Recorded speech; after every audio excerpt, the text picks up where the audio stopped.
అయితే Google data centre అనేది ఆంధ్రప్రదేశ్కి రావద్దు అంటే అని ఆయన హైకోర్టులో తిరుపతి ఎంపీ గారు పిల్లు వేశారు, వైసీపీ సంబంధించిన ఆయన. మీరు ఎన్ని అడ్డంకాలు పెట్టినా జరిగేది ఎందుకు తప్పనిసరిగా జరుగుతుంది. అంత కోట్లు పెట్టుబడి పెట్టి విదేశాల నుంచి మేము వచ్చి పెడతామని వాళ్ళంటే ఏ కోర్టు కాదందు, ఏ రాజ్యాంగంలోనూ దాన్ని తిరస్కరించమనేటువంటి అధికారం ఎవరికి ఇవ్వదు కూడా.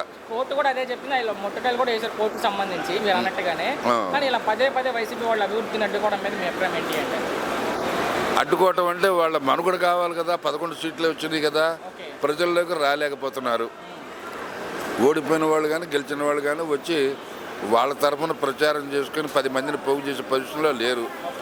ఇక దందాలు చేయటం, లేకపోతే వాళ్ళని వీళ్ళని చంపటం, ఎగురులు పెట్టడం, ఇటువంటి చేయటం తప్పి ఇప్పుడేంటి వీళ్ళ హయాంలో ఏమన్నా బాగుపడుతుందేమో, బాగుపడితే మనకు అసలు మనుగడ ఉండదని చెప్పి ఇటువంటి వాటికి అడ్డుపలలు వేయటం.